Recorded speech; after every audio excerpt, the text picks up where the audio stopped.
RETROSAURUS with Oli and Kev. Welcome to RETROSAURUS with me, Kev, and me, Oli. RETROSAURUS is the show that asks the big questions about what is pop culture and what is flop culture. The show deals with nothing more than a lot of ridiculous retro nonsense from our childhoods and teenage years. Isn't that so, Oli?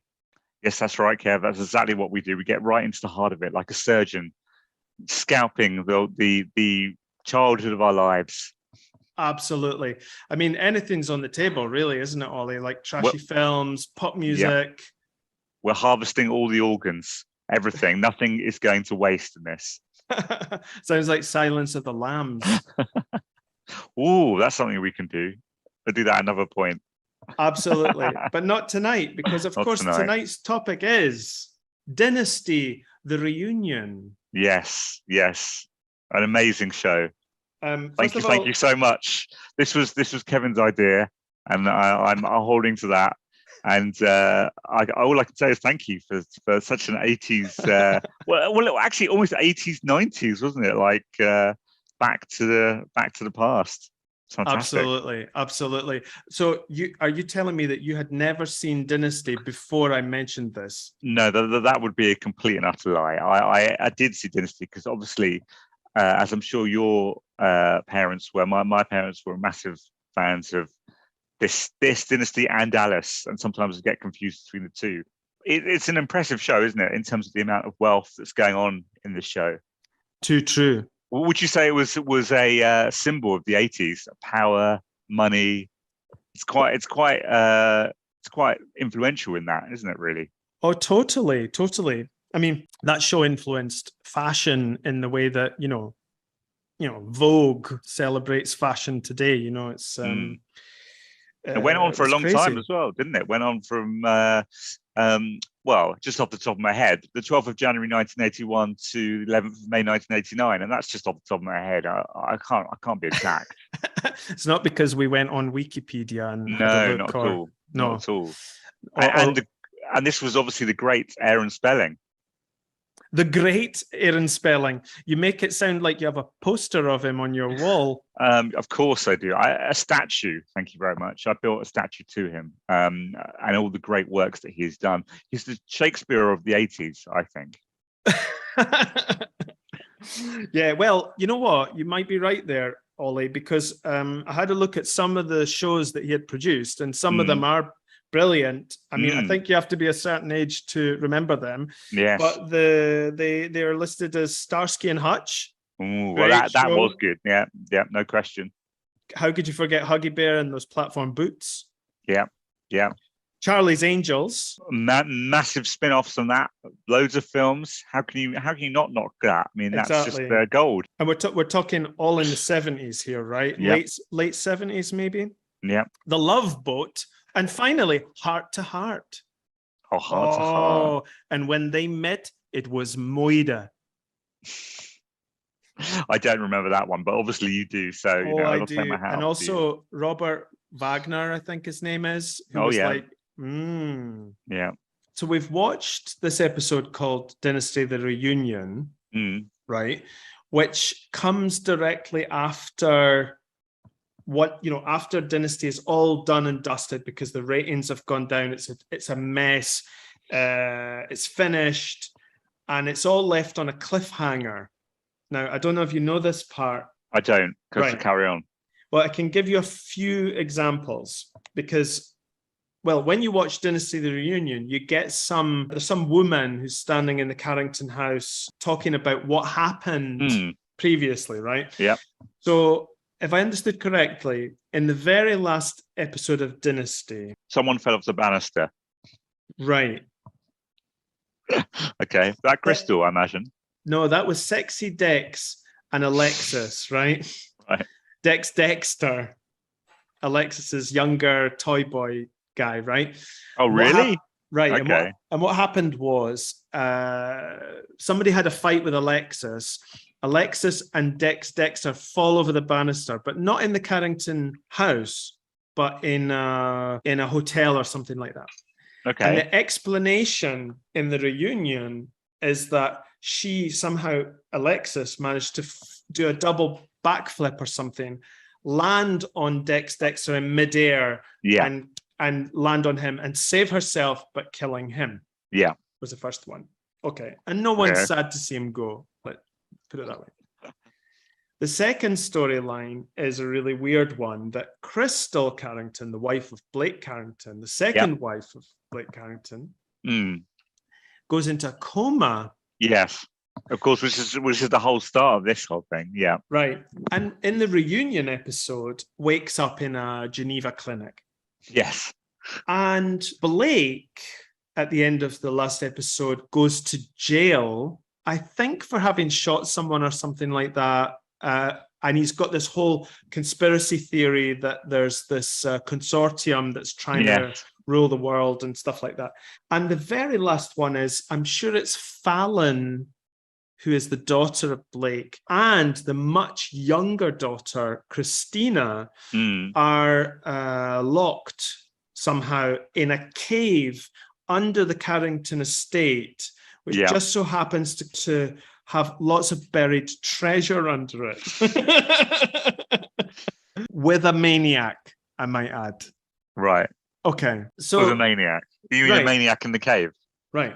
So it all ends there, and apparently the fans were not happy about the ending or something like that. So they said, let's make the reunion. And also it's a chance for some cash. Well, there is that. There is that. I think we should address the fact that in this, there is an epic Ali versus Frazier fight between Crystal and Alexis in the final part of this reunion. And it is one for the ages. You're looking confused. Do you not remember this amazing fight? Oh, yeah, prize. Yeah, it was prize fight. The cat fight in Fashion Fury. In the Fashion Fury, yeah. Oh, right. It was Fury. Exactly. Rumble in the Jungle. Rumble, right. Oh, that's some cat fight, I'll tell you. And you can generally see that kind of thing when there's a sale at Primark these days. Yeah, it was like a Black Friday kind of carry on, that one. Definitely. Presuming that Primark sell feather boas and tons of sequins. Yeah. I mean, they had so many sequins in there. It could have been like the Cockney Pearly Kings and Queens or something like that. Yeah, the Fury sequence, the sequence of Fury. Definitely. It's not. And they had a few stunt doubles in there as well. I mean, it was they couldn't break a nail. They can't break a nail. It's important not to break a nail. Right. But it's just funny because it was like they're fighting, and then there's like a man in a blonde wig, and another man in a dark wig and stuff. I thought that was great, and it wasn't really a fight though, Ollie, as such. And what was it to achieve? It achieved nothing. It achieved absolutely nothing. There was a story behind it because Crystal Carrington, or I like because of the way she acts, I like to call her Crystal Meth. Can we only refer to her as that from now on, please? And so Crystal Meth arrives in New York from Colorado, because Alexis bought a brooch at the auction of their house, which is very dear to her. Not explained how or why. But like, you go to New York just for that. It's like a fucking brooch. How sentimental could it be? And that was the catalyst for the cat fight there. Kevin, there's no catalyst. They just thought, how can we get them fighting? Well, let's talk about a fucking brooch. It was about a family heirloom or some such thing. Like what possession do you have that would result in that type of furious cat fight on the floor of Fashion Fury? I think if someone took the last Jaffa cake, I think that would be an issue. I think if I went downstairs and then there was no milk for my cereal, I think that's the kind of thing. But your Jaffa cake thing, I mean, do you eat Jaffa cakes a lot? I like good Jaffa cake. Who doesn't? God, I'm not coming round to your house for tea in the afternoon. There's not much snacking. Might get punched. I'd say there's not much snacking going on. There's not a lot of snacking that goes on in these episodes, is there? There's always fancy food. What would our gay version of Dynasty be? So imagine that you had to take all the characters and make them gay, have one character, so in this case, the gay character, became straight. Oh, okay. So I would start with the main parts. So I've got written down here, Elton John as Alexis. I've put Elton John down as Alexis because I saw this documentary about him called Tantrums and Tiaras. Did you ever see that? No. And he was just going around going like, you're a fucking asshole and stuff. And being like a total prick to everybody. And I just thought, yeah, definitely. Anyway, let's get into this episode about Dynasty the Reunion. So at the beginning of the episode, Blake's coming out of prison. And I think that's our starting point for this. Well, yeah. And he's looking immaculate in prison, isn't he? Not a scratch on him. Yeah. I mean, prison is a frightening place. You would think so, especially for a rich old man who's never really been in that situation before. He's definitely someone's bitch in there. Oh, for sure. I knew he got up to something. But I don't know. I mean, I think Blake Carrington's the kind of man who could weasel his way in or out of anything and could probably turn the whole thing to his advantage, you know, through extortion and various other things. Who knows? You know what? I don't think he was even in with the other guys. I think he had his own suite, you know, like the mafia guys had. Yeah, like all the kind of like rich people do when they rip off people, they end up in low security prisons playing tennis, kind of thing, until they get out. Yeah, eating lobster. Yeah, eating lobster, having caviar and stuff. Yeah, not that different really to being in the Carrington estate, really. Probably more like rehab than anything else. Exactly, yeah. Anyway, so he's leaving prison and his son Jeff turns up, good old Jeff. Yeah. And then they're being followed by a car which tries to run them off the road. And at a certain point, Jeff shouts, "Hey, that guy is trying to kill us." Exposition. But it's like stating the obvious seems to be a thing that happens, you know, right through all of this. Yes. You know? But it's the way that Blake suggests that, oh, well, he's trying to make it look like an accident. There's loads of other cars on the road, and this car's quite overtly in front of all these other cars, trying to smash them off the road onto the mountain. So it definitely doesn't look like any accident whatsoever. And also, he's been in prison. If you want to kill him, just pay one of the prisoners to shiv him. Or one of the guards. One of the guards. This consortium has got it's very bad at assassination plots. So you believe in the consortium theory? Well, how could I not? Blake has clearly had some influence on you. And this is the start of all the conspiracy theories. This is the start of QAnon. Yeah. The belief in a shadowy force. This is what propelled Trump to power. This kind of nonsense. So then he's speaking to Stephen.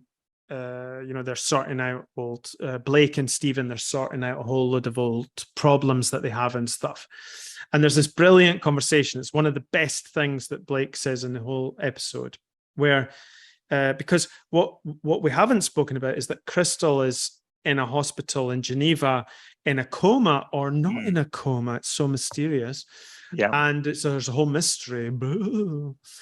And Blake just casually says to Stephen, "Yes, Stephen, fly to Switzerland and go to the clinic where Crystal is and tell her I'll be there. She'll hear what you have to say, even if she's in a coma." Well, you know, Blake's been away. He's not a medical professional. He doesn't really understand probably how comas work. He thinks she's probably maybe got a slight concussion or something. Maybe, you know, he doesn't understand. Well, I don't think he's had any contact with her because he's been so busy selling his wares in prison all this time. Who knows how many years have gone past? I mean, and Crystal Meth, as I'm calling her, because the acting is just so bad. You wouldn't really know if she was in a coma or not in a coma. Do we know why at the end of the 9th series Crystal ends up in a coma? I think it was because she got into method acting and got lost in it. Perhaps. Right. And she became so lost that she fell into a coma. Yeah, or first had a stroke or 3, you know. And... I wonder if maybe she just read the script for this and that's what put her in a coma. Yeah, I reckon she did. And it's at this point that, apparently in this world, you can just say, you could just get up at a moment's notice because your father said, fly to Switzerland and speak to your mother who's in a coma, and people just get off and do it. Nobody ever seems to work as well. No one. Because apparently, apparently the show was supposed to be, it started off, it was going to be called, maybe I'm thinking about Dallas. I think it was supposed to be called Oil. Yeah. Well, what is Denver Carrington? Is it not oil? Is that not what they do? It's all about oil. But apparently the people who watch the marketing people and stuff realized that people wanted to see glamorous people sitting about being bitchy and stuff, which definitely is all I want to see. I don't want to see. I agree. I don't want to see a sitcom about. Sorry, a soap opera. I called it a sitcom. How Freudian. Yeah, definitely. That Swiss doctor's got to you. That Austrian doctor's got to you. He's hypnotized you and just saying it's a sitcom. Yeah, you are doing your blouse as we speak. I am. The ceiling fan is on. Well, as we're talking about bitchy comments, I think it's time to address the bitch in the room, and because I think the next scene is effectively Joan Collins, is it not? Getting a massage from a very long-haired Swiss masseuse who she's complaining about initially. Absolutely. He's quite unattractive, and she does mention that as she's quite loudly on the phone. Looks a bit like Michael Bolton, if you remember him from the 80s. And she's talking about her kinks. It's her kinks ironed out. That's what she's talking about. So she's getting a massage from this guy who she's basically wants to sleep with. Yeah, even though he's ugly. But she's on the phone to her son. Her son. And that was so weird. She was getting all dirty. She was getting all dirty with her son. Yeah. Like, why? Yeah. Like, if you were the son, surely you'd be like, please, mum, just no, I'll call back. I'll call back at another time. Exactly. And the son is totally pussy whipped, by the way, because he just does whatever she wants and stuff. Well, yeah.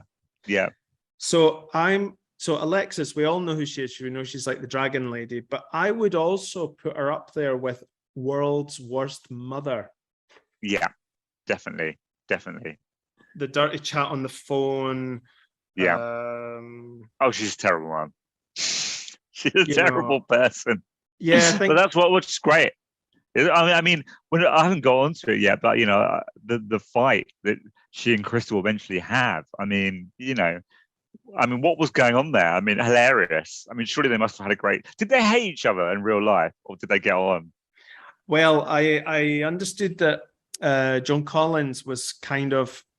There was a brilliant quote that I heard where somebody from the makeup department or something said, somebody said, who have you had in the makeup chair today or something? She said, well, we didn't have Joan Collins because she sent Alexis.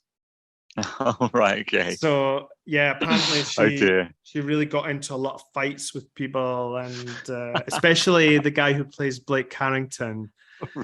Right. I'm sure because that kind of stuff rings a bell, that she was potentially difficult. So I think there was a bit of an identity crisis going on there, Yeah. But yeah, definitely. That's what it is. She's method. She's a method actress. She's the method milfy mother. Exactly. Come on, give her a break. And in real life, I was just checking on this because she had 5 marriages, didn't she? So she certainly as Joan Collins. As Joan Collins, yes. Yeah. But Alexis at one point talks about, I've been married lots of times. I've been down that road before, etc. She loves them. She loves marriage. Doesn't believe in prenuptial agreements, whatever. Prenups. Yeah. Mine is yours. Yours is mine. She's also saying stuff on the phone, like to her son, saying that she's got some bumps that need to be battered with a hammer. Oh, was that along with the kinks? Was it the kinks that need ironing out? Is that what it was? Kinks that were needing ironed out. My God, this woman, her body sounds like it's totally knackered. No, yeah. Well, it's probably been around. It's been around the block. I reckon at this point he'll be able to iron out her low-hanging wrinkled tits. No, I mean, come on. I mean, you could say a lot about her, but she was still looking pretty fine Vettel. She was. You're right. You're absolutely right. There's no question. But maybe if she undoes that towel, maybe it just a whole load of weird sort of offal comes flying out or something. It's like something like from a David Cronenberg film or something like that. You know, who knows? Bad Mother, however. Definitely. And there's lots of things like that later on that she does where she does everything from passive aggressive. She just plays it like an organ. She does all the bad things, you know. She loves it. She's loving it. She's loving it on screen and off every minute. Yeah, and who can blame her? I would as well. That's brilliant. It's a brilliant character to be. What kind of family who are living in America when their mum is in a coma move her to Switzerland and never visit? What the hell's going on there? I think she was maybe moved because of the consortium people. Well, undoubtedly, but the family have no say on that as to where their mum goes. It seems strange. It's like if you take Blake out of the picture, nobody knows what they're doing. No one knows what they're doing. It's true. You know, but obviously the children don't have much concern for their mother away in Switzerland in a coma somewhere. No, they're probably glad to get rid of her. They're not sitting around the bed reading, Russian literature or reading, playing Wham on their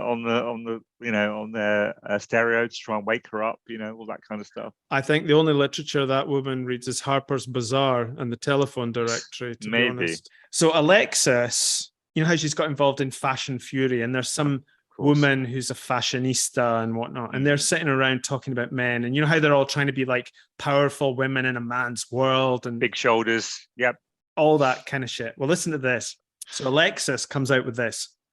Men think that all women hate each other. The other disability that most men have is they're always being distracted by something in a skirt, like monkeys. Have you ever watched them? She says. The females allow the males to make as much love to them as they want. And while the males are going at it, the females are grabbing all the bananas. Now, this was part of a sort of, from what I understood, a woman's empowerment speech. And all I really got out of it is that Alexis likes to watch monkeys fucking each other. Or maybe it was near when Gorillas in the Mist came out with Sigourney Weaver, and she was inspired by some way in that, Maybe she went up for that part. Maybe Joan Collins should have been there, the Diana Fossey thing, with gorillas and stuff like that. She sounds like she's a bit of an expert. Yeah, well, she was saying, have you ever watched them? I think what she meant was, have you really sat and really stared at them having sex? Like when you look at dogs when they're having a jobby. Yeah. Well, hopefully she's not staring them too hard in the eyes when they're doing that. That would probably put them off. Like fixating a stare on them while they're doing it. It's like, what's going on? Why is she looking at us? But it's at this point there's a ceiling fan alert. Ceiling fan alert. Yeah, that was an interesting way to because there were a lot of ceiling fans in the 80s. There was one in the telephone box. Yes. She goes to call. She calls the guy to bring. There's some guy turns up to bring her the gun to kill Blake. It's a little bit like Twin Peaks, actually. It's not that different. Or no, it's like Mulholland Drive. Yeah. If only this was Mulholland Drive, it would be so much better. That's true. But there's a ceiling fan in the telephone box, which is, obviously not. It's just done for effect and to, whatever. And then you hear that scary doctor guy going, excellent, excellent, like that. I mean, hypnotism by air fan is interesting. I mean, that is. I mean, there isn't anywhere that she can go in the 80s where there isn't an air fan. She's not going to go into a trance. What did you think of the way she had to call the guy? I mean, that those cards and that number, having to that's a pain. Having to remember those long telephone numbers to call from a phone box. So she was memorizing the numbers. Why was she doing that again? So she would remember the number to call Switzerland to receive further instructions. Is that what it was? Yeah, that's what she was typing into the phone. It was the Swiss International Dialing Code. So what happens next? There's the Carrington estate auction. So their house, they've lost all their business because of Blake, something that Blake did that's got him in prison, and this consortium and stuff. Yeah. And so everything's getting sold off in their house. Yeah. And Crystal, with the help of the nurse. Okay, this is what I wanted to tell you before. So Crystal, with the help of the nurse, in the clinic. So they're in the clinic, and the nurse comes to her in the night. You know, it's like stormy night and stuff like that. And she's like, Mrs. Carrington, you have to get out of here. You have to escape and stuff. She goes, there's something evil happening, but I don't know what it is. You're like, you're going to risk your job? Really? But you have this no idea, but something's just on a feeling. You know what I mean? Also, here's some money and you can pay me back later. What? Money to get back to the US from Switzerland? It's never going to happen. It's never. Nobody cares that much.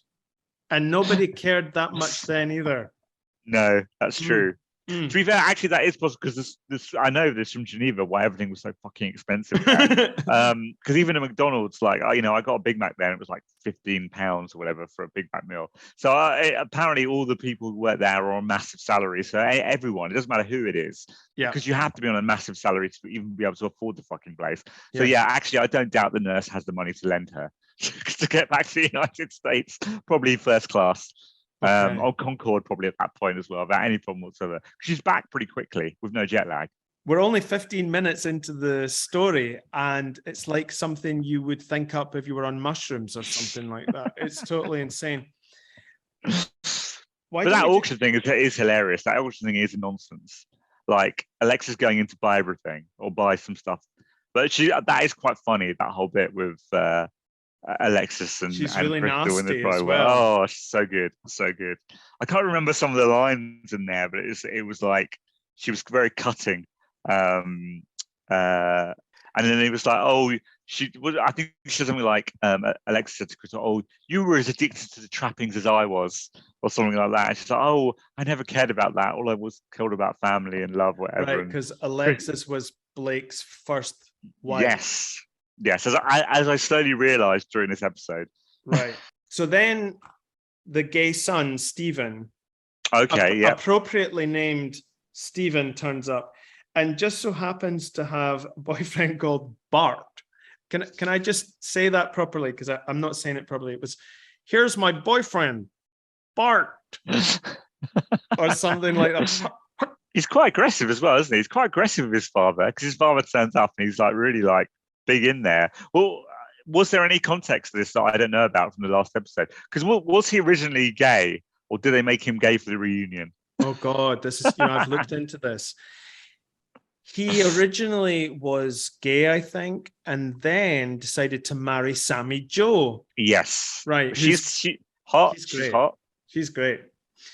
And he married her, so she was like the beard, right? Yes. And then on their wedding day or something like that, he said, no, I'm gay, and then ruined her wedding and ruined her life and whatnot. But she was already pregnant with Danny, the child? Yeah. Okay. I think.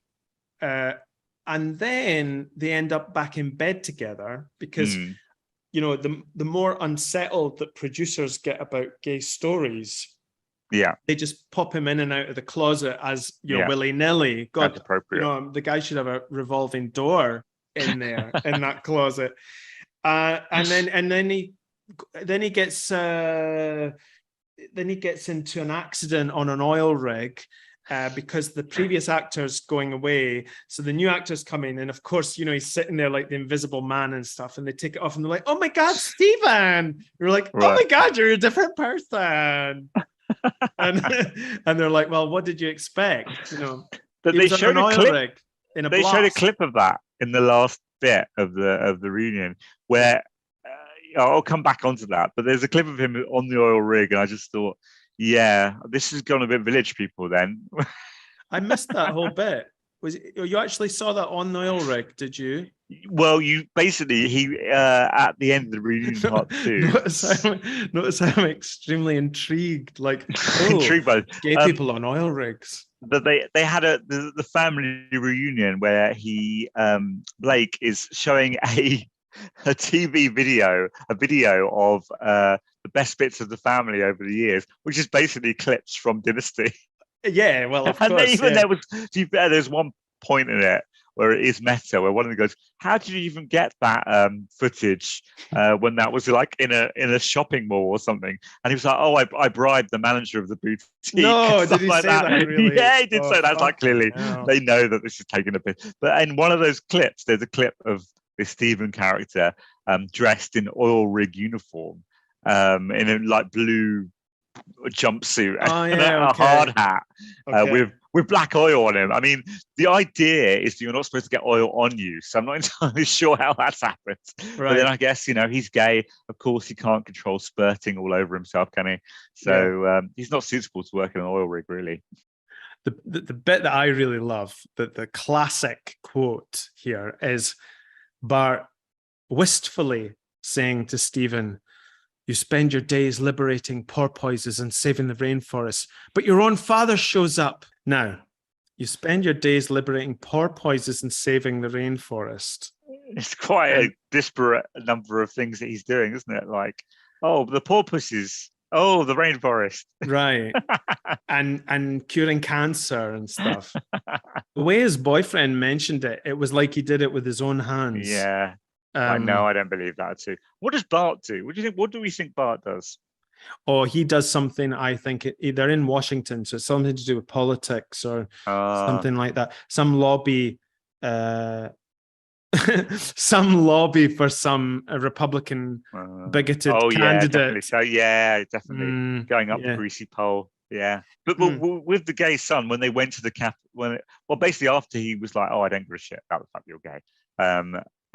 They went to that cafeteria. Blake was, right? Yeah. They went to that cafeteria and they had a coffee, and they're like, "Oh," and then because he accepted him as being gay, then I felt like he was willing to help his father in his insane conspiracy theory, which weren't obviously insane. But, you know, ultimately, if an elderly parent of yours comes with some conspiracy theory, there's a tendency to go, "I think you've been on Facebook a bit too much." I think you need to go offline a little bit.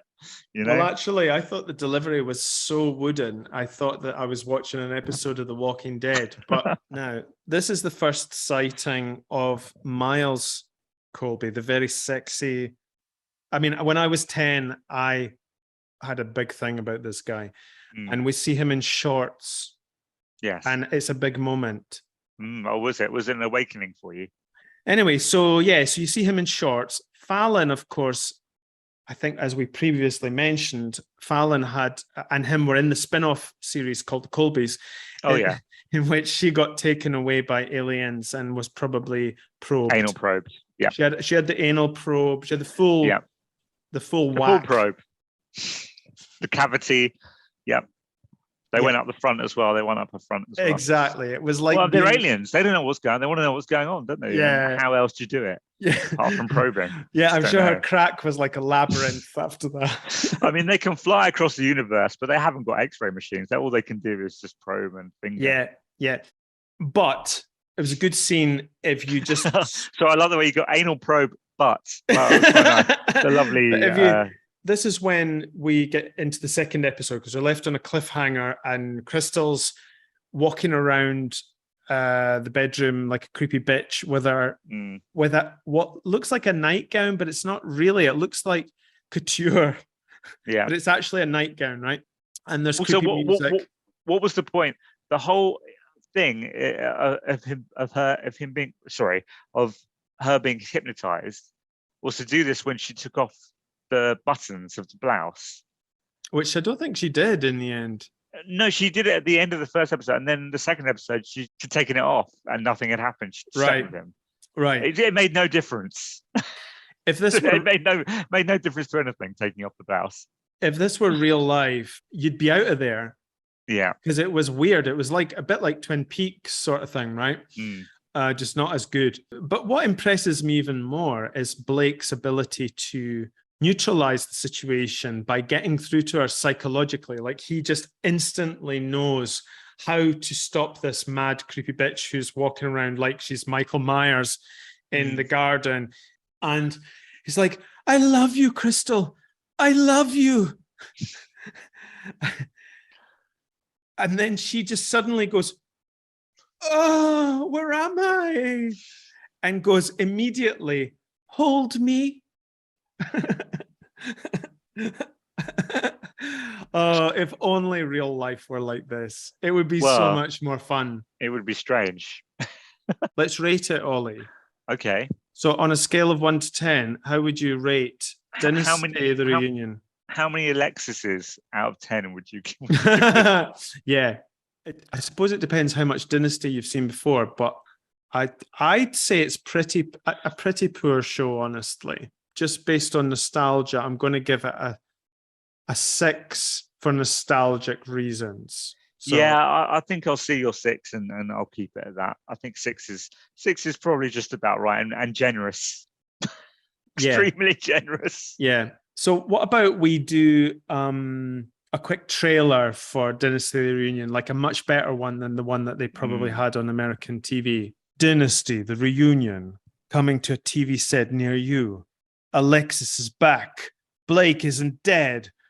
Crystal is, well, still a wooden actress, but that doesn't matter because it's Dynasty the Reunion. There's skiing, there's oil, there's slippery moments in the bathtub with lots of bubbles and incest.